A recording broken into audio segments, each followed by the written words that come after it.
प्रणिता ब्लॉगमध्ये तुमच्या सर्वांचं स्वागत आहे. आज मी तुम्हाला घेऊन चालले दादरला, नारळी बागेमध्ये. शिवाजी पार्कला चैत्यभूमीच्या इथे आल्यानंतर एक गार्डन लागतं. त्या गार्डनचं नाव आहे नारळी बाग. त्याला शिवाजी पार्क गार्डनही म्हणतात. चैत्यभूमीच्या इथूनही जाण्यासाठी एक गेट आहे. आतमध्ये शिरल्यानंतर खूपच सुंदर, सगळीकडे नारळाची मोठी मोठी झाडं आणि याच्या बॅक साईडलाच आहे, म्हणजे मागच्या बाजूलाच आहे दादर चौपाटी. आज मी तुम्हाला दादर चौपाटीही दाखवणार आहे आणि नारळाची ही बागही दाखवणार आहे. ही बघा दादर चौपाटी आणि हा समोर दिसतोय तो सीलिंग. थोडं पुढे गेल्यानंतर मी मोठ्या प्रमाणावर तुम्हाला दाखवते की कसा सुंदर सीलिंग पण दिसतो. ज्या वेळेला काही म्हणजे 26 जानेवारी किंवा काही फंक्शन्स किंवा काही सण असतात त्यावेळेला त्या सीलिंगला खूप छान लाईटिंग केली जाते आणि ती लाईटिंग या नारळी बागेतनं खूप सुंदर अशी दिसते. इथे नारळाची खूप झाडं आहेत, म्हणजे असं वाटणारही नाही की हा भाग दादरमधला आहे. एकदम असं गोव्याच्या बीचवर वगैरे गेल्यासारखं वाटतं. आणि हा एक गेट आहे. या गेटमधून समोर बघितलं की आपल्याला सीलिंग दिसतो. फोटो काढण्यासाठी सेल्फी पॉईंट हा आहे. इथे छान असं मुलांना खेळण्यासाठी गार्डनही आहे. खूप मोठी बाग आहे ही. मी संध्याकाळच्या वेळेला गेले होते त्यामुळे सनसेटचा टायमिंग होता आणि या बागेमध्ये खूप गर्दी होती. हा मेन गेट आहे, जर शिवाजी पार्कमधनं आलं तर दिसतं. आणि हा समोर दिसतोय तो सीलिंग. इथे उभं राहून लोक सीलिंग बरोबर आपला स्वतःचा फोटो काढतात. आणि जेव्हा रात्रीच्या वेळेला यामध्ये लाईटिंग चालू होते तेव्हा तर खूपच सुंदर दिसतो. पूर्णतः सीलिंग बघायचं असेल तर या नारळी बागेतच यावं लागतं. आणि समुद्राला ओहोटी होती त्यामुळे पाणीच नव्हते. आणि ही दादर चौपाटी बॅक साईडला दिसते ती.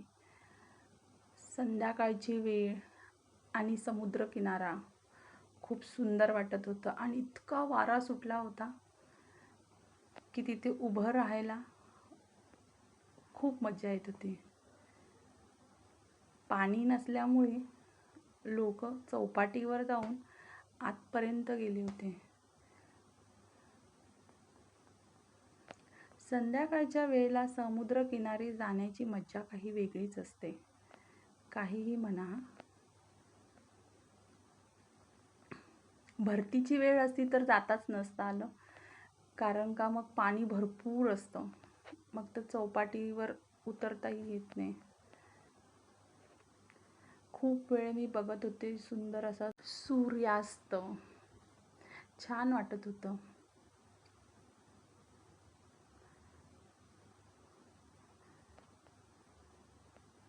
जेव्हा कधी असं फिरावं असं वाटतं ना तेव्हा या नारळी बागेमध्ये यावं. घोड्यांची राईड करायची असेल तर चौपाटीवर जावं. घोडे पण आहेत. मी तिथे उभे राहून ह्या घोड्यांना बघत होते. किती छान. नंतर तर खूपच मजा आली.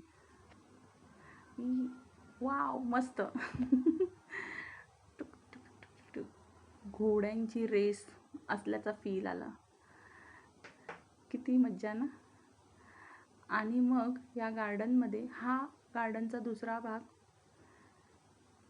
इथे खूप झाडं तर आहेत. खेळण्यासाठी मुलांना पाणी, खेळण्याचे गेम वगैरे आहेत. कपल्स पॉइंट पण आहे हा छानपैकी.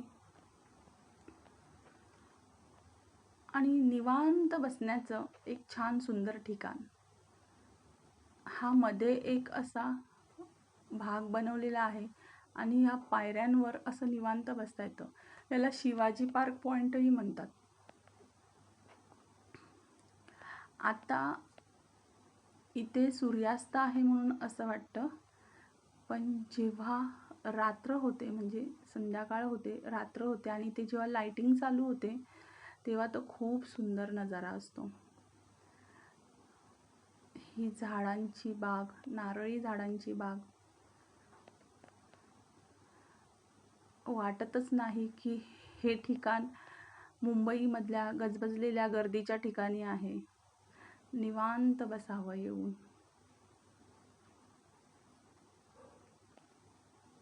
या भागामध्ये येऊन बसू शकतो आणि हे संध्याकाळी लाईट चालू झाल्या की खूप सुंदर वाटतं. इथे सेल्फी पॉईंट पण भरपूर आहेत. लाईटिंग पण खूप छान केलेली आहे. मी इथे मुद्दामून थांबले होते संध्याकाळपर्यंत, कारण का मला ह्या लाईट्स लागल्यावर व्हिडिओ करायचा होता. आणि इथे लाईट लागल्यानंतर इतकी सुंदर हे गार्डन वाटतं ना, खूप छान असं वाटतं. आणि संध्याकाळचा शांतपणा, समुद्रांच्या लाटांचा आवाज आणि गार वारा खूप छान वाटतं. जर तुम्हाला कधी असं निवांत बसावंसं वाटलं तर तुम्ही नक्कीच या गार्डनला भेट द्या